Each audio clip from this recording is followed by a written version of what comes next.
Έχω το προφίλ αυτό περίπου έναν μήνα. Και μέσα σε αυτόν ένα μήνα δεν είχα βάλει περιγραφή επίτηδες. Και μετά από ένα μήνα τη βάζω τώρα την περιγραφή. Και για ποιο λόγο το λέω αυτό? Διότι εγώ, σαν Κωνσταντίνος, βρίσκομαι στον χώρο των social media περίπου 5 χρόνια.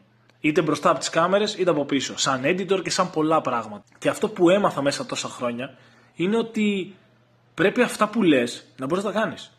Και όχι απλά να μπορείς να τα κάνεις. Να μπορείς να τα κάνεις επί 2, επί 3, επί 10. Δηλαδή, αν εγώ σου λέω ότι π.χ. θα φέρω λεφτά στην επιχείρησή σου, δεν προσφέρω απλά λεφτά. Πρέπει να μάθει όλη η Ελλάδα, πρέπει το πορτοφόλι σου να είναι γεμάτο. Προφανώς, αν με ακούς, έτσι. Γιατί υπάρχουν και περιπτώσεις που δεν σε ακούνε. Είναι πολύ σύνηθες κάποιες φορές. Κάποιες φορές, δεν λέω πάντα, αλλά είναι σύνηθες.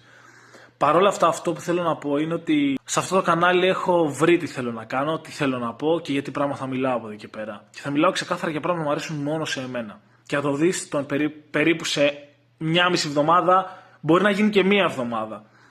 Από τον editor παίζεται ρόλο αυτό. Ξεκινάει κάτι πολύ δυνατό που εμένα προσωπικά μου άρεσε πάρα πολύ. Θα έχει το δικό του κοινό, δεν είναι για όλους, αλλά είναι για άτομα που πραγματικά τους ενδιαφέρει να μάθουν και κάτι παραπάνω και να δουν πώς συνδέεται με τον κόσμο μας όλο αυτό, το σημερινό μας κόσμο, το τώρα μας δηλαδή.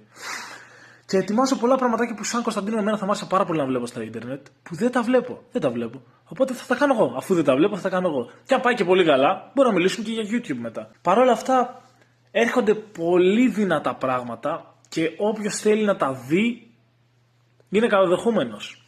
Οπότε αν θες να δεις τι έρχεται, κάνεις ένα follow και στο μέλλον ετοιμάζονται και ανεβαίνουνε. Αν δεν σε ενδιαφέρει, συνέχισε το scroll σου και καλή συνέχεια.